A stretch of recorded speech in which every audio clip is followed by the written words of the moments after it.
Now until 6, we'll dive deep into the balance between urban development and human rights. We're talking about this because in the past 2 weeks, we have had two stories here in Lagos which highlight how very often the plans of the authorities can come into conflict with the needs or the way of life of the people, especially the poorest and least powerful citizens. Of course, the two stories I'm talking about are first, the eviction and demolition of over 20 communities in the coastal areas, including Takwa Bay, and second, the ban on Okadas and Keke and bike hailing apps in various central local government areas of Lagos. Now, here's today's big hard fact. According to the United Nations Special Rapporteur on Housing, Lagos has a housing deficit of 2.5 million.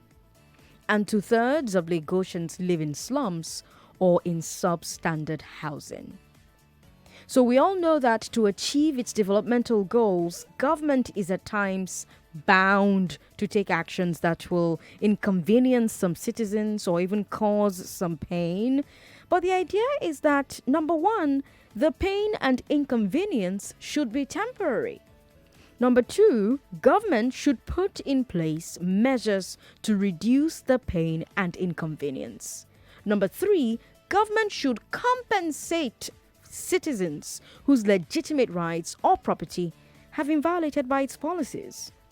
And then also, there's the issue of replacement of service. So let's say that there's a particular activity that is going on in the society, right? It is meeting a particular need. Let's call that need A. But it is also causing a nuisance in another area of life. Let's call that nuisance B. So government, because of nuisance B, decides to ban the activity. According to the replacement of service, government has a duty to find a new way to meet need A before it bans the action. So today we're going to look at government's recent actions through the prism of human policy making. And I'm joined in the studio by guests with very varied perspectives on these issues. My first guest is Mohammed Zana. He's a representative of Nigeria Slum/Informal Settlement Federation. He's also co-founded Physical Challenged Empowerment Initiative. He also founded Federation Theatre Group. And he's also the chairman, Riverine Area Arawa Community. He's a volunteer member of Justice and Empowerment. Mr. Zana, thank you so much for joining us. Thank you for having me. We have as well on the show a policy analyst and community leader as a chief. He's a favorite here on Hard Facts. Chief Andy Oboh, thank you so much for joining us. Thank you, Sandra. Now, before we go ahead, when I spoke to you yesterday, Comrade Zana, you mentioned that you were going to be in the courts today, this morning, and that when you come to the studio, you'll talk about what the first day of court was like. So you're just coming from the courts. Tell us about the proceedings. Well, it is said that the law is the last resort of the common man. And thankfully, it is proven to us that indeed the law is the last resort of the common man, as two of the three prayers that we make in the court have been granted. One, to stop the continual eviction and intellectual injection to stop the continual eviction of all the riverine area communities in Lagos State. Okay. And two, to stop harassing or intimidating community dwellers after going back to their community, pending the determination of the substantial suit that we have filed. Okay. And then the third one was emergency relief materials to be delivered to the communities, and a temporary shelter to be put in place for people to stay, pending the determination of the intellectual injection that we have filed. And so, but the lead judge now agreed on our first and second demand, that the eviction should stop, that pending the determination of the substantial suit, and then there should be no harassment or intimidation of the community dwellers, pending the determination of the intellectual, the injection, the whole case that we have filed. And then, but the third one said he cannot be able to grant that. That will amount to like finally judging the case before before it even started.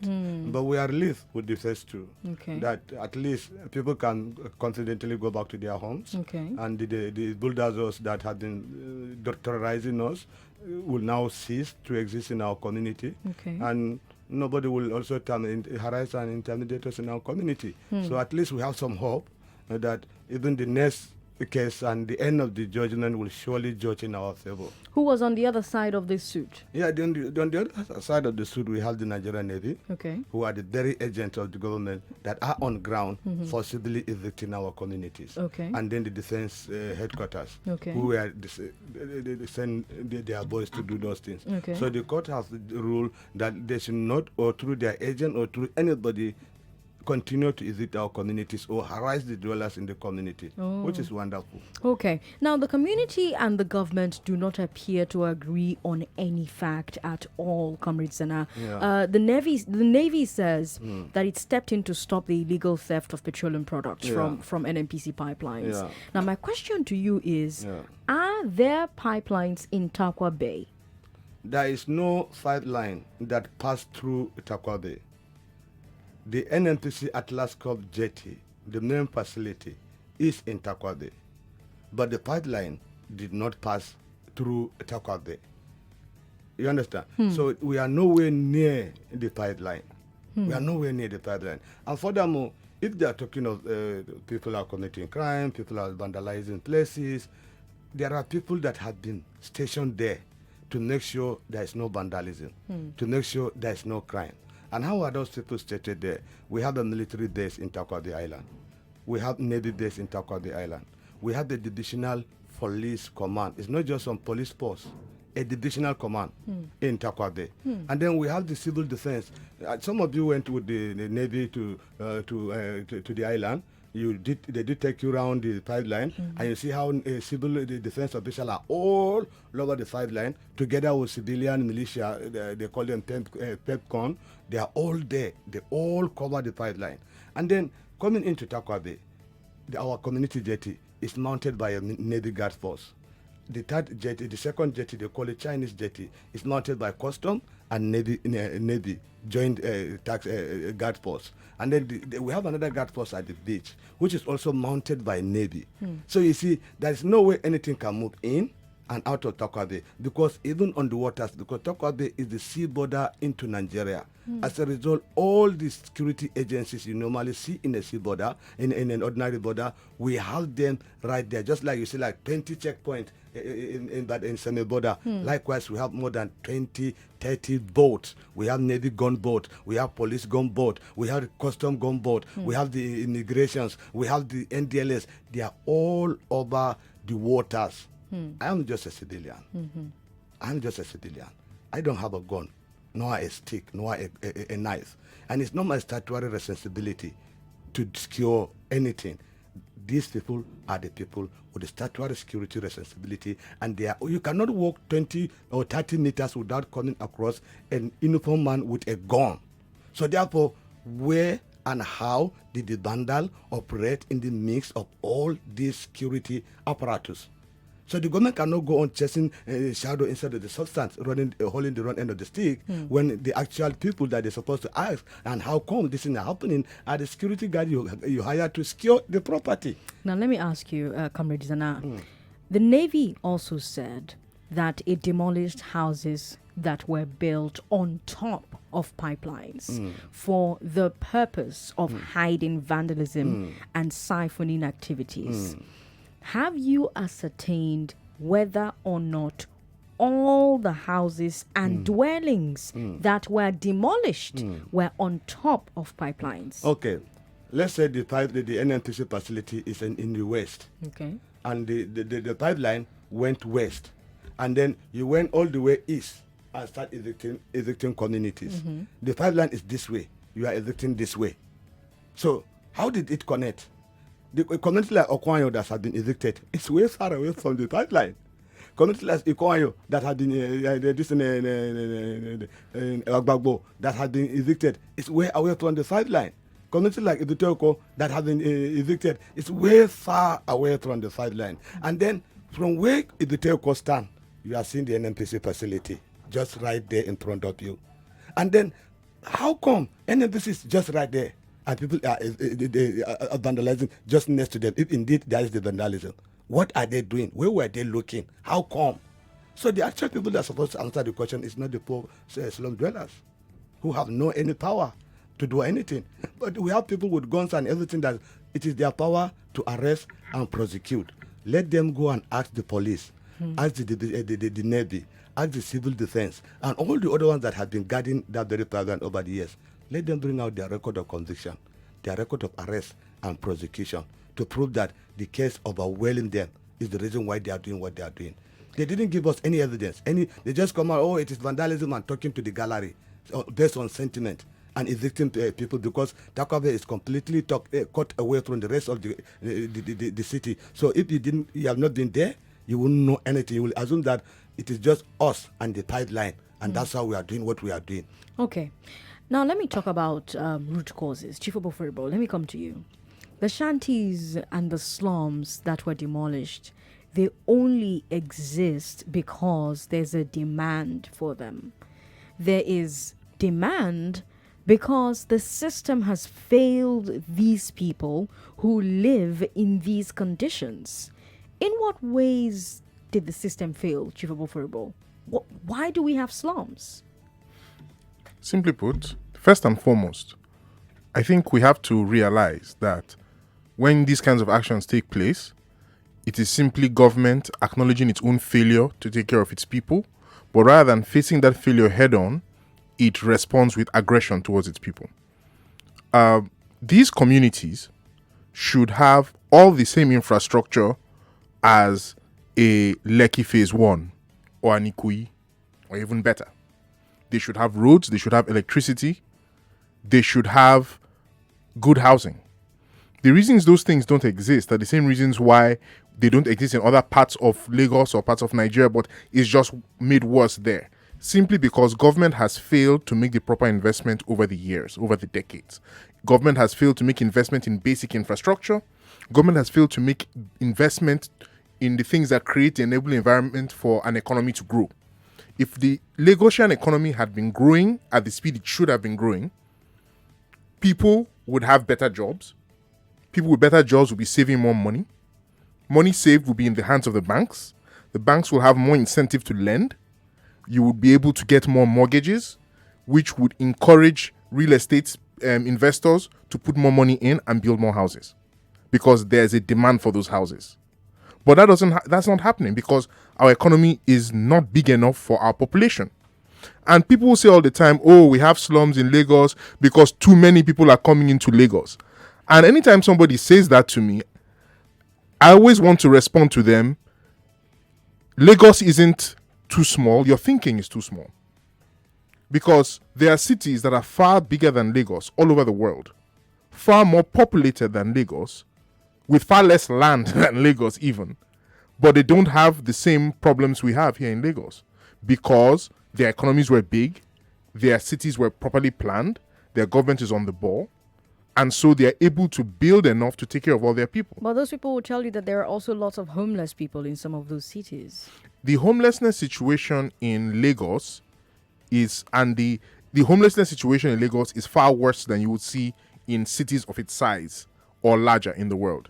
You mentioned what the UN rapporteur said about the housing deficit and slums and substandard housing. 2/3, 2 out of 3 Lagosians. That's 14 million out of 21 million. Nobody else has that large of a problem. And it simply comes down to government's failure over the years to invest properly in amenities and invest properly in the economy. And then government's response is simply to try and displace people because government does not like their face. And this is a shame and an affront to all of us. And if we as a people allow things like this to happen, it says a lot about who we are. Now, government can come with every excuse and tell us this is about pipeline vandalism and all of that. But as has been explained here, the pipeline does not even run through most of these communities that have been demolished. I think the count is up to 24 communities now. Yeah. And pipelines don't go through up to 10 of them. but yet they're being demolished. But we know what is happening. Nobody wants to say what is happening, so maybe I have to say it. What simply is happening is there are two forces that want this land. The first is big money that likes to invest in waterfront real estate because it's beautiful, it looks nice. And the second is the government itself in the form of the ports and the military that see port land and waterfront land as strategic for expanding the ports, for expanding logistics, for expanding military activity. But rather than interface with the people who are on that land and make them stakeholders and partners in the process to say, look, we want this land to do this, and this. Here's what's in it for you. It is cheaper and easier for government to evict these people on a pretext. They are vandalizing pipelines. And then the land can be grabbed for free. Let me stay on root causes some more. We can all agree that Okadas and Kekes are not the best, right? They're not the best. They're not the safest. They're not the most comfortable modes of transport. But like slums, they only came about because there was a need for them. That's right. That need only arose because the system failed somewhere. What system failures led us to need Okadas and Kekes, Chief Oboh? The system failure number one is the fact that the Lagos Light Rail is still a construction site. I don't think anybody who had a choice would choose a Keke or an Okada over sitting down in an air-conditioned, light rail coach. But where is the light rail? Audio. Then you have the situation with the buses. Everywhere in the world, every serious city, because Lagos likes to call itself a mega city. So let me judge Lagos by mega city standards. I have lived in many mega cities and visited others. The bus transit system in a mega city is meant to be regular, reliable, pervasive, and cheap. All over the world, mega cities all over the world, bus transportation is run mostly by the government. You know why? Because government can afford to make a loss on buses. So in every city, every mega city in the world, government says, look, we're going to flood the roads with buses, our own buses, government buses. The buses are going to be very cheap, far cheaper than a private person would be able to afford to run a bus, because private person needs to make profit. Government says can afford to make a loss on buses because the savings to our people in transportation, they will invest it in business. So business will grow if transportation is cheap. So government floods the city with buses. We are currently, the House of Assembly wants to probe Governor Ambode for buying less than 1,000 buses. 1,000 buses in a city of 21 million people is a drop in the ocean. Now, I don't know whether or not Ambode bought those buses legally, but the simple point I'm making is that a city like Lagos should be talking about buying 300,000 buses, 600,000 buses, not 1,000, definitely not 700. So you don't have enough buses, public buses that are cheap. So what happens? People like you and I, we make a little money. So we say, you know what? We can see there's a need for buses. People are trekking, people are doing everything. So we put our buses on the street, our danfos on the road. But our danfos are too expensive because we have to make a profit. And so the average man has to make a choice. And so he goes for something cheaper. He goes for the keke, he goes for the okada. That's why they exist.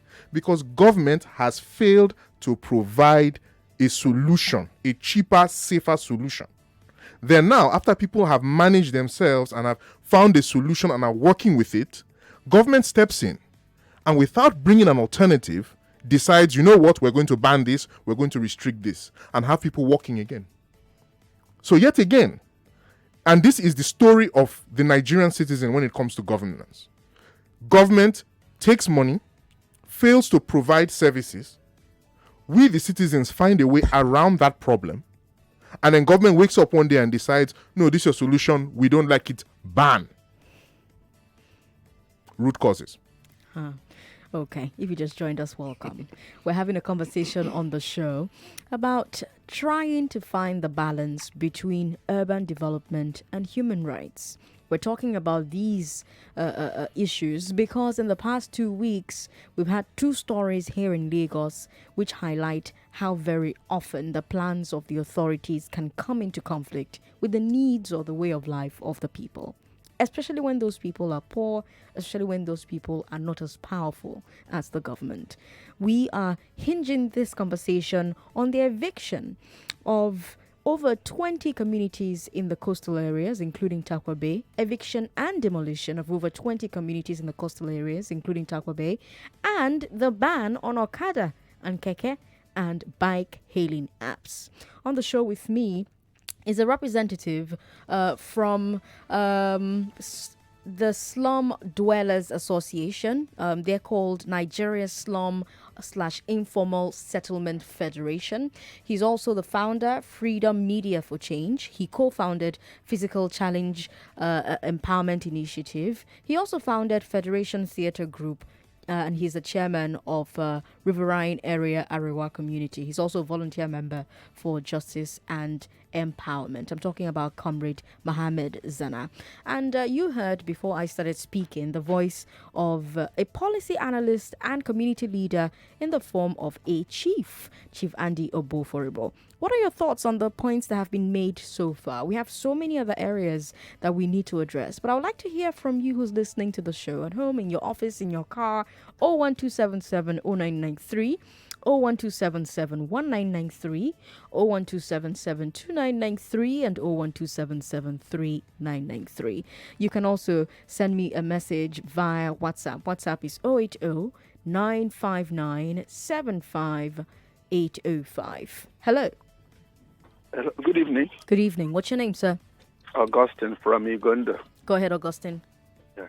You see, the problem is that our leaders are not sincere to themselves and to the people.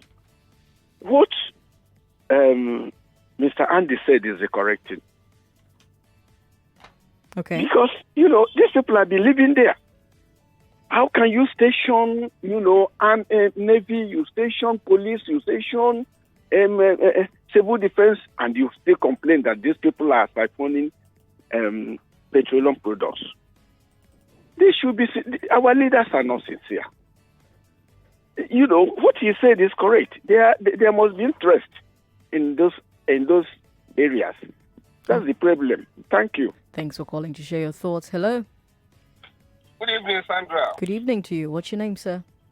This is Audu Salihu, your Ghanaian brother. Welcome. Thank you very much. See, when government want to, take land from people, that's how they do. You remember Morocco? Then Raji Razak said, if people that are, you will stay here, what I go come carry on one day, so government won't give you a better place. Till today, they never see that better place. You see? So I totally agree with the lawyer and I agree with the man that is with you there. They talk of Okada. You see, the government should have used that Fashola law. Even Fashola regime, there were laws that ban Okada in some certain areas. But for you to come and say 6 local government no Okada. You see, yesterday, under the Onikwan Bridge, there were tanker, I think the fuel was leaking or something like that, from morning till 5 o'clock. So without Okada, tell me the people who are going airport from that area, where do you want them to pass? I feel somebody that carries his bag on top of a ride, from that place to airport. How do what happens to get to the airport? I bet the government that should look into that law. Good evening, sir. Good evening. Thanks for calling to share your thoughts. We'll take more of your thoughts and also more of the thoughts of our guests on the show after the break. You're listening to Hard Facts on 99.3 Nigeria Info. I am Sandra Ezekwesili. Hard Facts will be right back.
Welcome back to Hard Facts.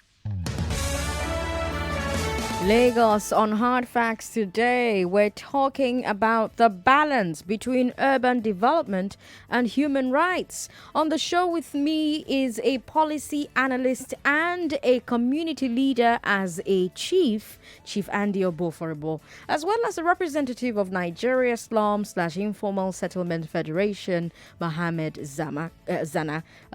Mohammed Zana. And we've been trying to make sense of the demolition and eviction of over 20 communities in the coastal areas here in Lagos, including Takwa Bay, as well as the ban on okadas and kekes and bike hailing apps in various central local government areas of Lagos State. Now, Comrade Zana, the state government says that it has no records of property ownership for the properties demolished in Takwa Bay.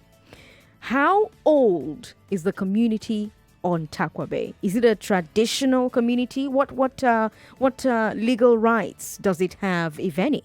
Well, Takwa Bay has been existing since pre-colonial era, because even the NNPC met the community there. Just recently, the Nigerian Army was in the Takwa Bay conducting training. It said it thanks the community for hosting them. They tell us they are thanking us for hosting them. They even did CSR, medical outreach, to the community just about some 3 months ago. So Takwa Bay has been there more than 300 years ago, because people have been in that island long before the white man came and made them there. And some of the embassies in Lagos, they are once upon a time situated in Takwa Bay. If you go, you will still see the ruins of those embassies, British Embassy, American Embassy, Charlie, they are all there. And there is a military bunker of the Second World War also in Takwa Bay. The lighthouse is there. The first Governor General of Nigeria stays in Takwa Bay before. Even Queen Elizabeth has been staying there. Can they stay on an empty land if there are no people there? There are people in Takwa Bay. And then the Nigerian Constitution, under the 1999 Constitution, it stated that the land belong to the people, given in trust to the state to manage on our behalf. So if, as a Nigerian, you said, I'm not supposed to be here, then I am a stakeholder, then it is responsible for you to now get me somewhere else, resettle me properly as a citizen. And all this talk about security. In the northeast, Boko Haram has the religion. They did not go and forcibly evict everybody there.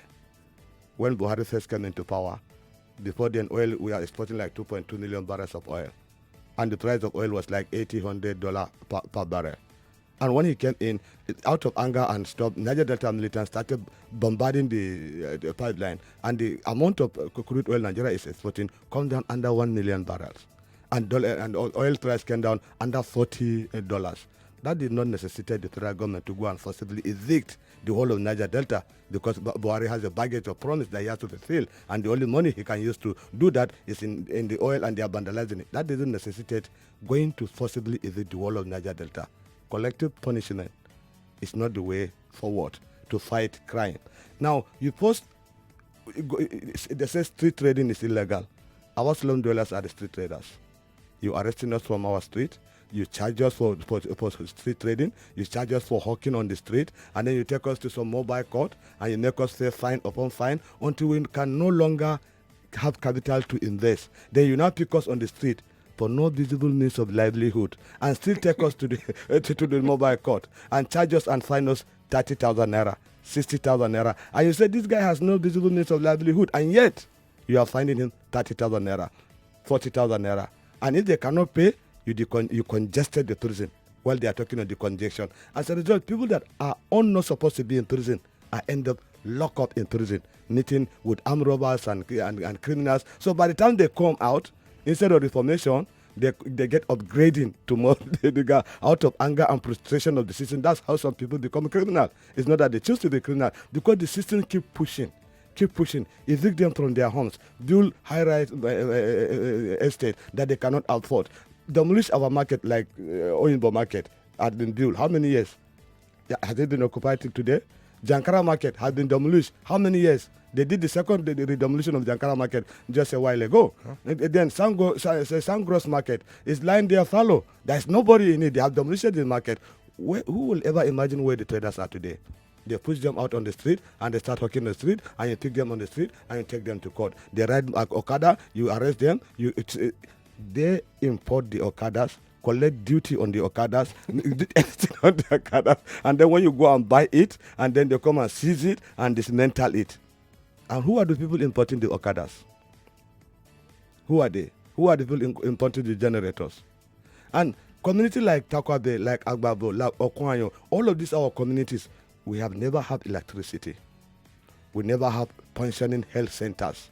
A whole lot of time people die from the most curable disease because the time we will need to get somebody to emergency, like in the night, we have to now first go and get Navy permission. Just imagine, even to cross in the night, you have to get Navy permission. So how did the bandit now pass with this thing? As a community member, I have to get Navy permission to get boat in the night to cross me to the hospital. And then after getting Navy permission, I have to now go and look for boat boy who will now come and ferry the sick to the hospital. So these are the time we need to get somebody to hospital to rescue his life. So we end up spending that time looking for boat, getting permission, and we get to the hospital though, he give up the ghost.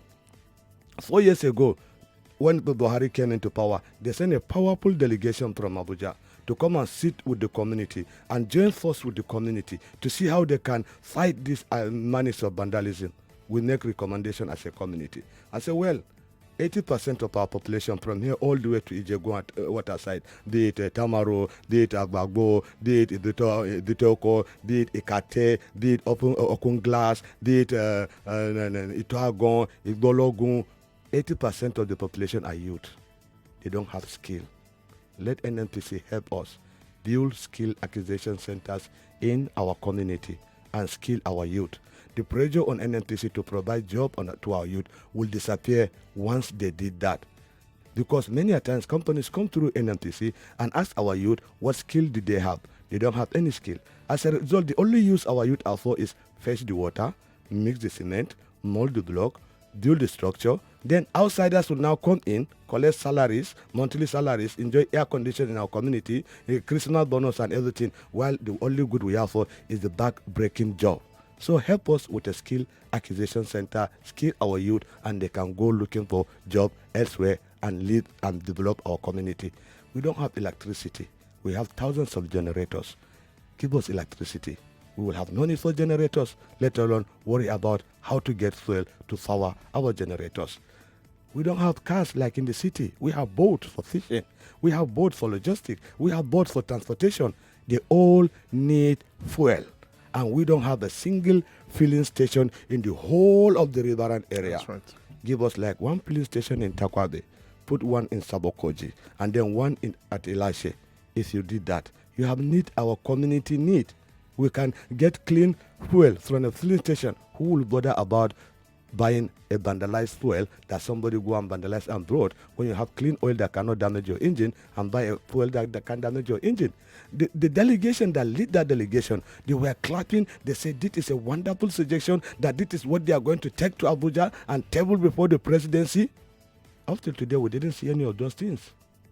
But all they do now is to come and evict us without meeting their own side of the responsibility.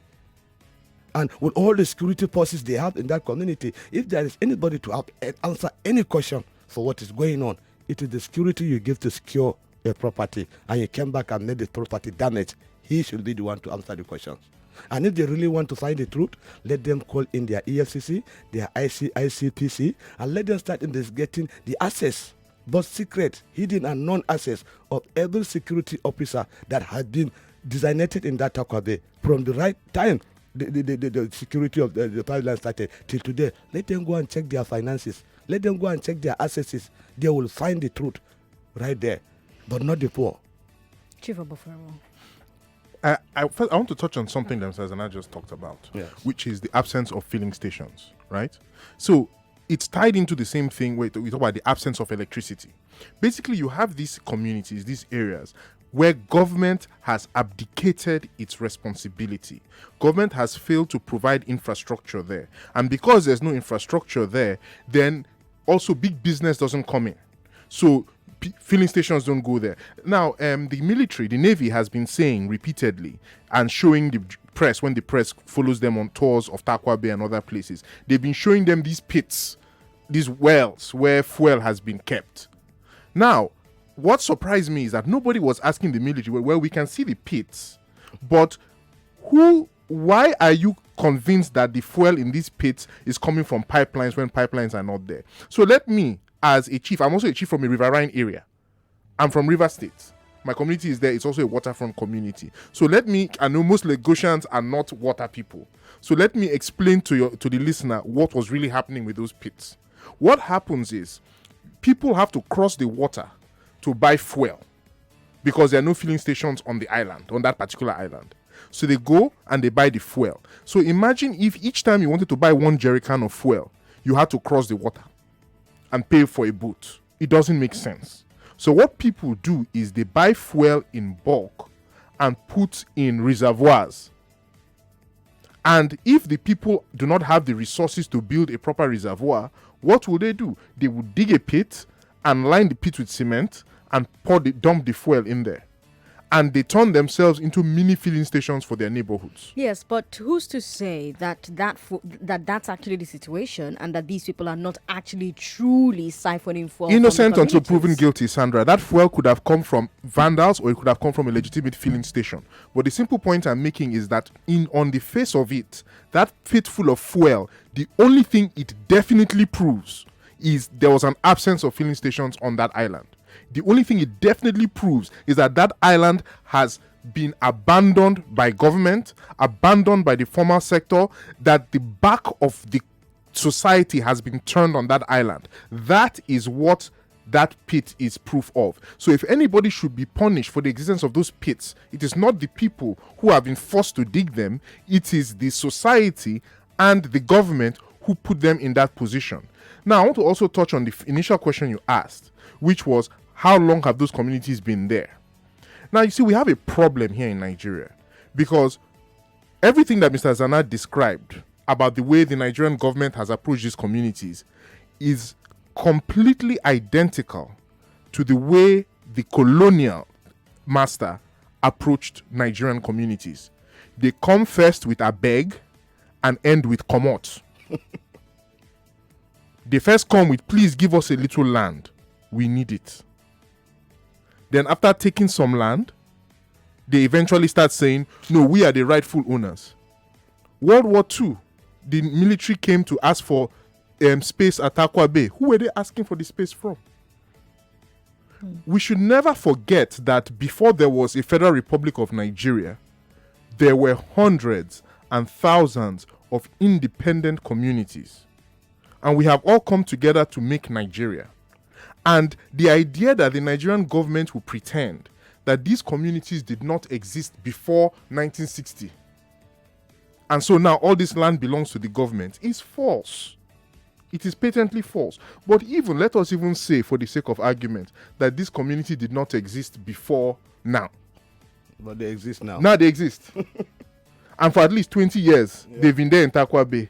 And the Supreme Court has told us, even with the Land Use Act, which gives government the right to evict people and claim a land to do something that is for the public good, if the people have been there for 20 years, you cannot just move them.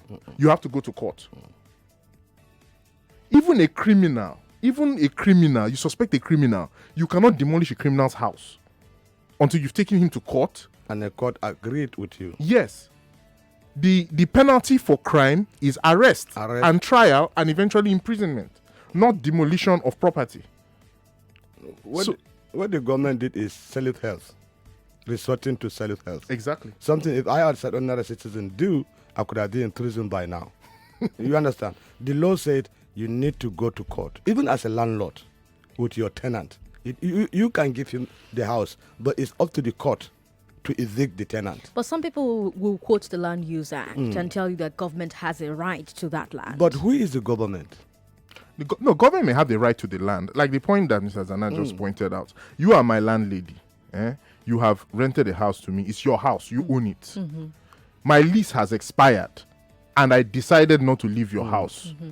Do you know that you cannot just come with boys or whoever or police to just push me out of the house? You can. Do you know that you have to go to court to say, look, this is my property. Somebody is living there. He's living there illegally. I want a court order to move him out. And the court will agree.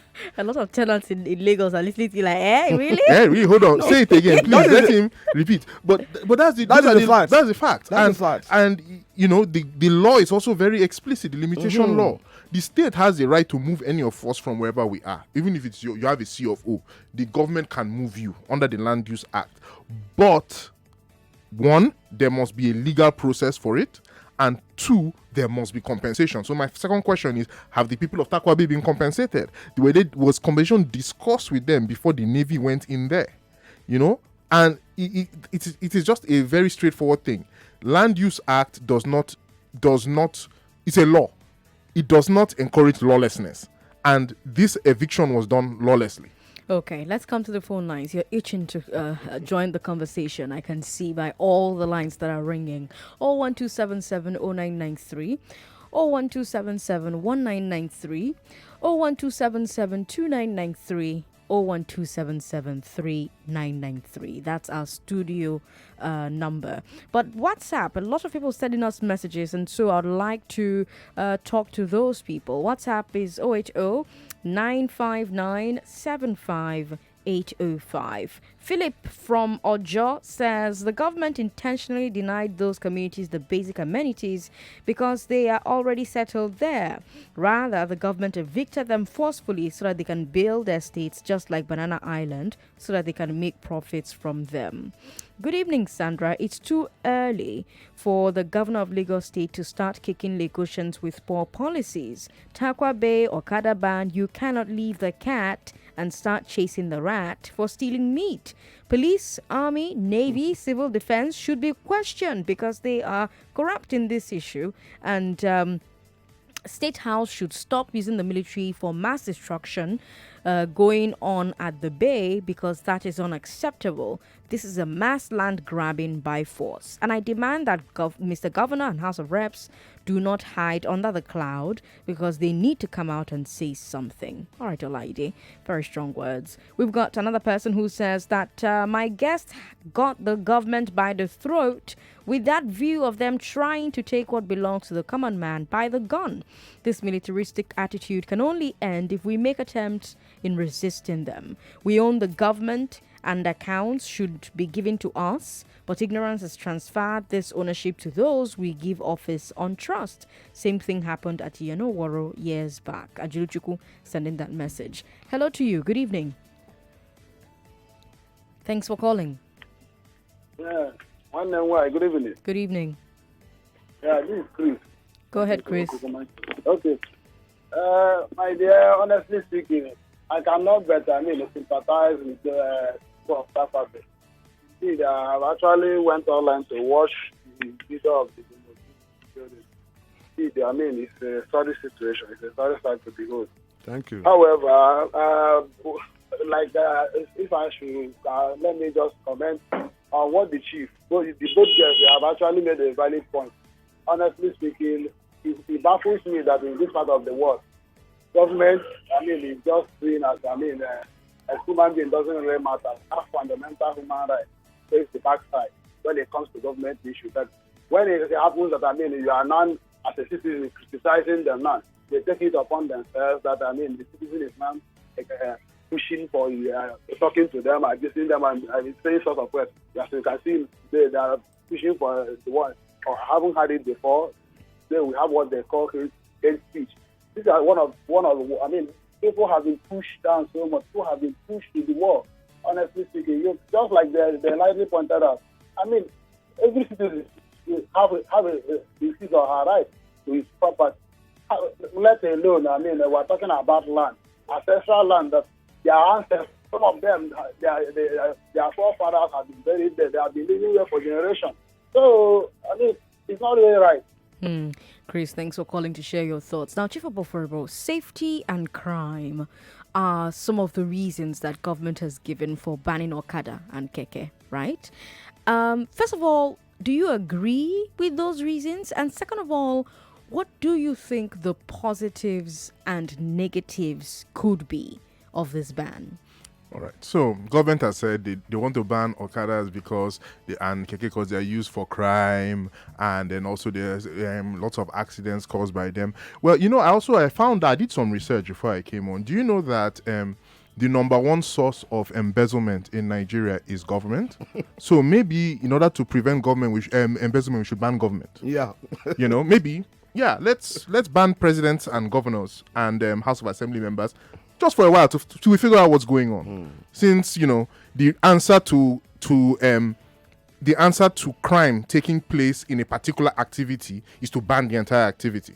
Why stop at Okada? Let's ban government as well. No, the answer there is better policing.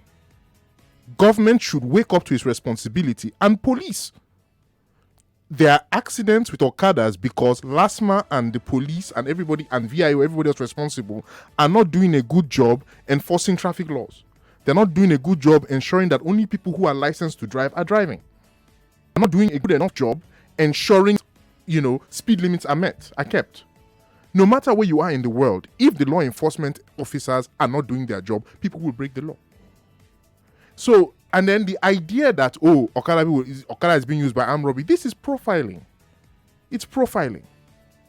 It's like earlier on your show, I was listening on my way here on the Big Three. We're talking about how police went and raided a hotel, and they were raiding because, that is that attitude the same way now? If now this my hair that is just an afro, now if I decide to twist it, police can decide that I am a fraudster and they'll arrest me. Is this lazy way of policing that, some people who commit this crime also do this other thing, so let us stop everybody from doing that other thing? And it's very foolish.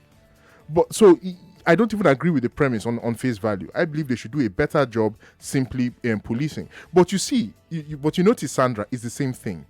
Anything government wants to do, it tells you and I in the middle class that the reason they are doing is that they're banning it is that somebody's using it to commit a crime. So we're banning Okada because people are using it to do robbery. We are demolishing entire communities because people are, siphoning fuel there. One of the communities I come from in Rivers State called Borokiri. It's part of Port Harcourt. It's a waterfront community as well. In fact, part of the reason I am a chief today is because of the work I did when the government wanted to demolish that community. And the state government came in and said, it is a hotbed for criminals. So because they said, some criminals live there, some armed robbers and cultists live there, they wanted to demolish an entire community that had been standing there for generations. In fact, Sandra, the land that the community was on had actually expanded because for centuries the people had been dumping more sand and earth. They'd been sand filling it themselves manually to reclaim land. And they'd done that for centuries. And then now, the government of a very young country, the government of a 50-something-year-old country, woke up and said, we're going to demolish this entire place. And the governor was even telling us, because there are lots of foreigners that want to come and they want to build beautiful buildings, they want to build beautiful hotels and high rises and everything, and they need waterfront property. What are you people doing here with your small huts and your small shanties? You're not bringing contributing. We want to demolish it and take back this land. And we said, if you want to do that, go ahead, but compensate the people and relocate them. And don't relocate them anywhere. They are fishermen. Put them in another waterfront area so they can continue their way of life. The government refused. And at the time, I was, 28 years old. And I said, it won't stand. And I organized people, and we went, and the day they wanted to demolish, I laid down on the ground in front of the bulldozers. We laid down, about 100 of us, and we said, you want to demolish our community? Run us over. Is this what Nigerians need to do? It's what Nigerians need to do, because we have to remember, the government believes it can bully the entire nation, but it really can't. If all Nigerians stand up as one person to ensure that our rights and our property is kept sacred, government will bow. I think part of the problem is that when they said government, who is the government? Is it not the people? So it is about time the people realize that they are the government. They are the power. They are the kingmakers. Until we realize and assume that responsibility, then they will continue to systematically delete us from the city. The city we all jointly built. It is the labor of the poor that built every city. Because I'm sure in 2019, the same, and 2015 and 2011 and 2007, the same government that wants to demolish Takwa Bay went to Takwa Bay to beg them to vote. The same government that is banning Okadas went to talk to Okada Union and Keke Union and beg them for votes. So they know your power, but they also know that when it is time for them to hit you with the big stick, you will forget your power. We have 6 polling units in that island. But you don't have electricity. And you don't have a hospital. We don't have. And you don't have a filling We station. don't have potable drinking water. We drink well waters. Those who can afford such a water or bottled water, they drink their bottled waters. We don't have markets. We don't have any of the basic amenities. And yet you have 6 polling units. When they build the hospital, they say that we are going to provide the doctors. How can we provide doctors? How? Huh? Our school teachers, there are no school teachers. They say the doctors and the teachers, they are scared of crossing the water. We told them, look, if there is a dangerous place a government is sending people, there are special incentives that government do. Hazard pay. To make people to go to that kind of the places. But they didn't do any of this. The only time we are important, the only thing we are community, the time we are community is election time. When they come with their drums, with their fanfares, and then do their campaigns and get our vote, and we won't see them until 6 years, and then 4 years. Okay, gentlemen, unfortunately, we're out of time. I wish we had 2 hours to continue this conversation, but we don't. Now, the final comment I will take is from Steve in Ijanikin, who says that the guest in the studio has said it all, but please stop calling Lagos a mega city. Lagos is a mega slum where everything is the opposite of a mega city governance. People I have had on the show today with me, the founder of Federation Media for Change. He co-founded Physical Challenged Empowerment Initiative. He founded Federation Theatre Group. He's the chairman, Riverine Area Arewa Community. He's also a volunteer member, Justice and Empowerment, as well as Nigeria Slum/Informal Settlement Federation, Comrade Mohammed Zana. Thank you for having me. I've also had on the show with me somebody who is a businessman by day. On the weekends, he's a chief. He is the he's the head of business development for Sana'a Capital, business development for Africa for Sana'a Capital, and he is a policy analyst. He's in big data, and he's a community leader as a chief. Chief Andy Oboh, thank you so much for your time. Always glad to be here, Sandra. And thank you who contributed with your phone calls. Thank you who contributed with your messages on WhatsApp, with your messages on Facebook, everywhere that you've been a part of the show. We started with the big 3, where I told you that people are reacting to Senator Baribe calling for the resignation of President Muhammad Buhari. I also told you that the police raided hotels and bars in certain parts of Lagos, and the EFCC arrested a landlord for the crimes of his tenants. We had Eyewitness at 4. We had League of Extraordinary Nigerians at 4 as well. Tomorrow we are back at 3:15. Join us for Global Review. I am online as Sandra Ezekwesili, and I like to talk. So talk to me on Twitter, Facebook, and Instagram, Sandra Ezekwesili Lagos. Until tomorrow, those were your hard facts. Good night. More talk, news, and sports after this.